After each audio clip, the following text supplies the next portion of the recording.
Assalamualaikum warahmatullahi wabarakatuh. Apa kabar? Pada kesempatan ini saya akan membahas tentang materi pengantar psikologi pendidikan. Selamat menyaksikan. Psikologi pendidikan adalah cabang ilmu yang berfokus pada bagaimana individu belajar dalam lingkungan pendidikan. Dengan memahami psikologi pendidikan, pendidik dapat mengoptimalkan proses belajar mengajar, menyesuaikan metode pembelajaran, dan membantu peserta didik mencapai potensi maksimalnya. Berikut adalah beberapa aspek utama dalam psikologi pendidikan. 1. Psikologi pendidikan mempelajari bagaimana manusia belajar dalam lingkungan pendidikan. Psikologi pendidikan meneliti berbagai aspek yang mempengaruhi proses belajar, seperti kognitif, bagaimana otak memproses, menyimpan, dan mengambil informasi. Afektif, peran emosi dan perasaan dalam pembelajaran. Sosial, pengaruh interaksi dengan guru, teman sebaya, dan lingkungan terhadap pembelajaran. Perbedaan individu. Setiap peserta didik memiliki gaya belajar yang berbeda, sehingga pendekatan pendidikan harus disesuaikan dengan kebutuhan mereka. 2. Membantu pendidik memahami perilaku, motivasi, dan perkembangan peserta didik. Psikologi pendidikan membantu pendidik dalam memahami perilaku siswa, mengidentifikasi faktor-faktor yang mempengaruhi sikap dan respons peserta didik dalam proses pembelajaran. Menganalisis motivasi belajar, menentukan apa yang mendorong siswa untuk belajar, apakah motivasi intrinsik, dorongan dari dalam diri, atau ekstrinsik, dorongan dari lingkungan. Memantau perkembangan kognitif dan emosional, memastikan strategi pembelajaran sesuai dengan tahap perkembangan siswa berdasarkan teori psikologi seperti teori perkembangan kognitif Piaget atau teori perkembangan sosial Vygotsky. 3. Berperan dalam meningkatkan efektivitas proses pembelajaran. Psikologi pendidikan memberikan berbagai strategi untuk meningkatkan efektivitas pembelajaran, antara lain, menggunakan metode pembelajaran yang bervariasi, seperti pendekatan berbasis proyek, diskusi kelompok, atau pembelajaran berbasis teknologi. Menciptakan lingkungan belajar yang mendukung, misalnya, memastikan suasana kelas yang nyaman, memotivasi siswa, dan membangun hubungan positif antara guru dan siswa. Mengidentifikasi dan menangani kesulitan belajar, seperti gangguan perhatian, disleksia, atau kecemasan akademik, dengan pendekatan yang lebih personal dan intervensi yang sesuai. Pengertian dan ruang lingkup psikologi pendidikan. A. Pengertian psikologi pendidikan. Psikologi pendidikan adalah cabang ilmu yang mempelajari bagaimana individu belajar dalam lingkungan pendidikan serta faktor-faktor psikologis yang mempengaruhi keberhasilan proses pembelajaran. Ilmu ini membantu pendidik memahami perkembangan kognitif, emosional, dan sosial peserta didik, serta merancang strategi pembelajaran yang efektif. B. Ruang lingkup psikologi pendidikan. 1. Perkembangan peserta didik. Perkembangan peserta didik mencakup aspek kognitif, emosional, sosial, dan fisik yang berpengaruh terhadap cara mereka belajar. 2. Motivasi dalam belajar. Motivasi merupakan faktor utama yang menentukan seberapa baik siswa belajar dan mempertahankan informasi. 3. Proses kognitif dalam pembelajaran. Psikologi pendidikan juga meneliti bagaimana otak memproses, menyimpan, dan mengambil informasi dalam pembelajaran. 4. Evaluasi dan asesmen pendidikan. Evaluasi dan asesmen digunakan untuk mengukur efektivitas pembelajaran serta perkembangan siswa. 5. Perbedaan individual dalam belajar. Setiap siswa memiliki gaya belajar, tingkat kecerdasan, serta kebutuhan yang berbeda. Teori belajar dalam psikologi pendidikan. Teori belajar dalam psikologi pendidikan menjelaskan bagaimana individu memperoleh, mengolah, dan menerapkan pengetahuan. Ada beberapa pendekatan utama dalam teori belajar, yaitu 1. Behaviorisme belajar terjadi melalui stimulus dan respons. Teori behaviorisme berfokus pada perilaku yang dapat diamati dan bagaimana lingkungan membentuk kebiasaan belajar seseorang. Dalam pendekatan ini, belajar dianggap sebagai hasil dari respons terhadap stimulus yang diberikan. Ciri utama teori behaviorisme. Belajar terjadi melalui pengulangan dan pembiasaan. Penguatan, reinforcement, digunakan untuk meningkatkan perilaku yang diinginkan. Hukuman, punishment, digunakan untuk mengurangi perilaku yang tidak diinginkan. Contoh dalam pendidikan.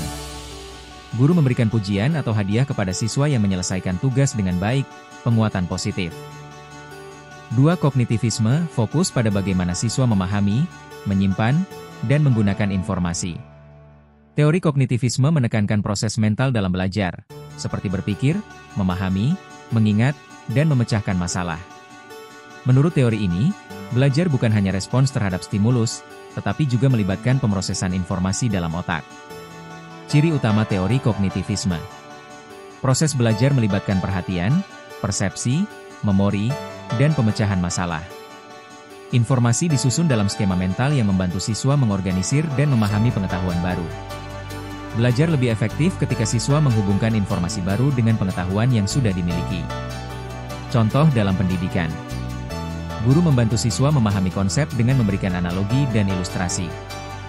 3. Konstruktivisme, siswa membangun pengetahuan mereka sendiri berdasarkan pengalaman. Teori konstruktivisme menyatakan bahwa belajar adalah proses aktif di mana siswa membangun pemahaman berdasarkan pengalaman dan interaksi mereka dengan lingkungan. Ciri utama teori konstruktivisme. Siswa tidak hanya menerima informasi, tetapi juga mengonstruksi pengetahuan mereka sendiri. Belajar lebih efektif ketika siswa berinteraksi dengan lingkungan dan menyelesaikan masalah nyata. Peran guru lebih sebagai fasilitator yang membimbing siswa dalam menemukan pemahaman mereka sendiri. Contoh dalam pendidikan.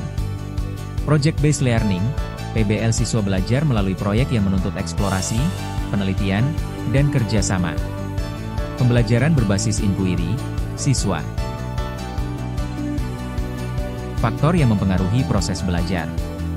Proses belajar dipengaruhi oleh berbagai faktor yang berasal dari dalam diri individu, faktor internal, maupun dari lingkungan sekitar, faktor eksternal. Memahami faktor-faktor ini dapat membantu pendidik menciptakan strategi pembelajaran yang lebih efektif dan sesuai dengan kebutuhan peserta didik. A. Faktor internal. Faktor internal adalah faktor yang berasal dari dalam diri individu dan secara langsung mempengaruhi bagaimana seseorang menyerap, mengolah, dan menggunakan informasi dalam pembelajaran. 1. Motivasi. Motivasi merupakan dorongan dalam diri seseorang untuk belajar. Motivasi dapat bersifat intrinsik dan ekstrinsik. 2. Kecerdasan dan bakat. Setiap individu memiliki tingkat kecerdasan dan bakat yang berbeda, yang dapat mempengaruhi cara mereka memahami dan mengolah informasi. 3. Minat dan gaya belajar. Minat adalah kecenderungan seseorang untuk lebih tertarik pada suatu bidang tertentu. Jika siswa memiliki minat yang tinggi terhadap suatu mata pelajaran, mereka akan lebih aktif dalam belajar dan lebih cepat memahami materi. 4. Kondisi fisik dan emosional. Kondisi fisik dan emosional sangat mempengaruhi kemampuan seseorang dalam belajar. Beberapa faktor yang dapat mempengaruhi proses belajar adalah kesehatan fisik dan keadaan emosional. B. Faktor eksternal. Faktor eksternal adalah faktor yang berasal dari luar diri individu dan dapat mempengaruhi motivasi serta efektivitas proses belajar. 1. Lingkungan keluarga. Lingkungan keluarga memiliki peran besar dalam membentuk kebiasaan belajar anak. Faktor-faktor dalam keluarga yang dapat mempengaruhi proses belajar antara lain dukungan orang tua, kondisi ekonomi dan pola asuh. 2. Metode mengajar. Cara guru mengajar memiliki pengaruh besar terhadap keberhasilan belajar siswa. Metode pembelajaran yang menarik dan interaktif dapat meningkatkan motivasi dan pemahaman siswa. 3. Kurikulum dan fasilitas belajar. Kurikulum yang baik harus disusun sesuai dengan perkembangan zaman dan kebutuhan peserta didik. Beberapa faktor dalam kurik. Pengaruh sosial dan budaya. Lingkungan sosial dan budaya tempat seseorang tumbuh juga mempengaruhi proses belajar. Beberapa faktor yang berperan adalah norma dan nilai budaya, tekanan sosial dan interaksi dengan teman sebaya. Peran guru dalam psikologi pendidikan. Guru memiliki peran yang sangat penting dalam proses pendidikan, tidak hanya sebagai penyampai materi, tetapi juga sebagai fasilitator yang membantu siswa dalam belajar dan berkembang. Dengan memahami prinsip-prinsip psikologi pendidikan, guru dapat menciptakan lingkungan belajar yang efektif dan menyenangkan. Berikut adalah beberapa peran utama guru dalam psikologi pendidikan. 1. Memahami karakteristik dan kebutuhan siswa. Setiap siswa memiliki karakteristik dan kebutuhan belajar yang berbeda. Guru perlu memahami perbedaan ini agar dapat memberikan pendekatan yang sesuai dalam pembelajaran. 2. Menerapkan strategi mengajar yang sesuai dengan teori belajar. Psikologi pendidikan memberikan berbagai teori tentang bagaimana manusia belajar. Guru harus mampu menerapkan teori-teori ini dalam proses pembelajaran agar siswa dapat memahami materi dengan lebih baik. 3. Meningkatkan motivasi dan minat belajar siswa. Motivasi adalah salah satu faktor kunci dalam keberhasilan belajar. Guru berperan dalam membangun dan mempertahankan motivasi siswa agar mereka tetap bersemangat dalam belajar. 4. Mengelola kelas secara efektif untuk menciptakan lingkungan belajar yang kondusif. Manajemen kelas yang baik sangat penting untuk memastikan proses pembelajaran berlangsung dengan tertib dan nyaman. Lingkungan belajar yang kondusif akan membantu siswa lebih fokus dan aktif dalam belajar. Aplikasi psikologi pendidikan dalam pembelajaran. Psikologi pendidikan berperan penting dalam meningkatkan efektivitas pembelajaran dengan memahami bagaimana siswa belajar dan berkembang. Penerapan prinsip-prinsip psikologi pendidikan dalam kelas dapat membantu guru menciptakan pengalaman belajar yang lebih menarik, efektif, dan inklusif. Berikut adalah beberapa cara aplikasi psikologi pendidikan dalam pembelajaran. 1. Menggunakan metode pembelajaran yang sesuai dengan gaya belajar siswa. Setiap siswa memiliki cara yang berbeda dalam memahami dan mengolah informasi. Oleh karena itu, guru harus menyesuaikan metode pembelajaran agar sesuai dengan gaya belajar masing-masing siswa. 2. Memberikan umpan balik yang membangun untuk meningkatkan kepercayaan diri siswa. Umpan balik yang baik dapat membantu siswa mengetahui sejauh mana pemahaman mereka dan bagaimana cara memperbaiki kesalahan. Umpan balik yang positif dan membangun juga meningkatkan kepercayaan diri siswa dalam belajar. 3. Menerapkan teknik motivasi agar siswa lebih aktif dalam belajar. Motivasi adalah faktor utama yang mempengaruhi keterlibatan siswa dalam pembelajaran. Guru dapat menggunakan berbagai teknik untuk meningkatkan motivasi siswa. 4. Menyesuaikan pembelajaran dengan kebutuhan individual siswa, termasuk siswa berkebutuhan khusus. Setiap siswa memiliki keunikan dalam proses belajarnya. Ada siswa yang belajar lebih cepat, sementara yang lain membutuhkan waktu lebih lama. Selain itu, ada juga siswa berkebutuhan khusus yang memerlukan pendekatan khusus dalam pembelajaran. Tantangan dalam psikologi pendidikan. Dalam dunia pendidikan, psikologi memiliki peran penting dalam memahami perilaku dan proses belajar siswa. Namun, penerapan psikologi pendidikan juga menghadapi berbagai tantangan yang dapat memengaruhi efektivitas pembelajaran. Berikut adalah beberapa tantangan utama dalam psikologi pendidikan. 1. Perbedaan individu dalam belajar yang memerlukan pendekatan khusus. Setiap siswa memiliki kemampuan, gaya belajar, latar belakang, dan kebutuhan yang berbeda. Perbedaan ini menjadi tantangan bagi guru dalam menyusun strategi pembelajaran yang dapat mengakomodasi semua siswa secara efektif. 2. Pengaruh teknologi dan media sosial dalam proses belajar. Teknologi dan media sosial semakin banyak digunakan dalam pendidikan. Meskipun dapat menjadi alat bantu yang efektif, keduanya juga menghadirkan tantangan tersendiri. 3. Motivasi rendah pada siswa akibat tekanan akademik. Banyak siswa mengalami tekanan akademik akibat tuntutan sekolah, orang tua, atau persaingan dengan teman sebaya. Tekanan ini seringkali menyebabkan penurunan motivasi belajar, bahkan berujung pada stres dan kecemasan akademik. 4. Kesulitan dalam mengelola kelas yang heterogen. Di dalam satu kelas, siswa memiliki latar belakang yang beragam, baik dari segi sosial, ekonomi, budaya, hingga kemampuan akademik. Hal ini dapat menjadi tantangan bagi guru dalam menciptakan lingkungan belajar yang inklusif dan efektif. Kesimpulan. Psikologi pendidikan memiliki peran penting dalam dunia pendidikan, khususnya dalam memahami bagaimana siswa belajar dan bagaimana pendidik dapat mengajar dengan lebih efektif. Berikut adalah beberapa kesimpulan utama dari pembahasan psikologi pendidikan. 1.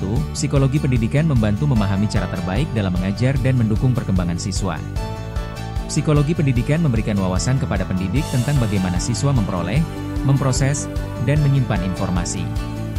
2. Faktor psikologi seperti motivasi, emosi, dan kognisi sangat berpengaruh dalam pembelajaran. Keberhasilan siswa dalam belajar tidak hanya ditentukan oleh kecerdasan intelektual, tetapi juga oleh faktor psikologis lainnya. 3. Penerapan psikologi pendidikan dapat meningkatkan efektivitas proses pembelajaran dan hasil belajar siswa. Dengan menerapkan prinsip-prinsip psikologi pendidikan, guru dapat meningkatkan kualitas pengajaran dan hasil belajar siswa. Pendidikan bukan hanya tentang mengajarkan pengetahuan, tetapi juga membimbing perkembangan mental dan emosional siswa. Terima kasih sudah menyaksikan. Wassalamualaikum warahmatullahi wabarakatuh.